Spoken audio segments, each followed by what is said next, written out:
जस्कम chairman सनान कुरैशी ते हमले खिलाफ जस्कम पारां अॼु सॼी सिंध में एहतिजाज जो ऐलान कयो वियो आहे। अव्हांखे अपडेट कयूं त राति देर सां गाॾियुनि में सवार हथियारबंदनि घर ते फायरिंग कई। जस्कम चेयरमैन सनान कुरैशी चयो आहे। सनान कुरैशी वधीक चयो त कारकुननि सां गॾिजाणी दौरान हथियारबंद फायरिंग करे फरार थी विया आहिनि।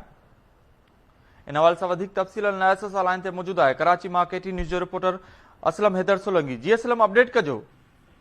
जी बिल्कुल, जिस्कम चेयरमैन सनान कुरैशी जे गुलशन हदीद वारे घर ते नामालूम माण्हुनि पारां फायरिंग करण खिलाफ जिस्कम जो मरकज़ी तर्जुमान इंफॉर्मेशन सेक्रेटरी दीदार शाम पधराई ॼाणाई आहे। ऐलान कयो आहे त अॼु सॼी सिंध जे अंदरि GSN क़ौमी महल जा कारकुन एहतिजाजी मुज़ाहिरो कंदा, एहतिजाज कंदा ऐं मुतालबो कंदा त जिन माण्हुनि सनान कुरैशी जे घर ते फायरिंग कई आहे उन्हनि जूं गिरफ़्तारियूं अमल में आंदियूं वञनि ऐं उन्हनि जे मथां FIR दाख़िल कई वञे।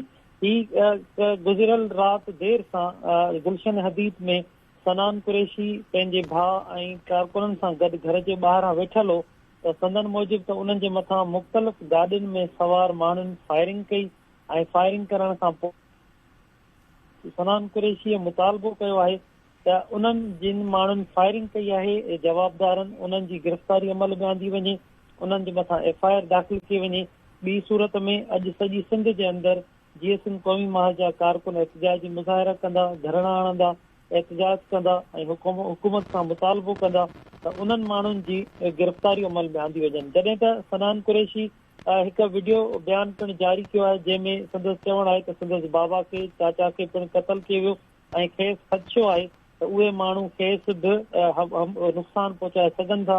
उनजे करे इन जे लाइ इंक्वायरी कई वञे ऐं खेसि तहफ़ुज़ फराहम कयो वञे। जी, वॾी महिरबानी अपडेट करण लाइ असलम हैदर।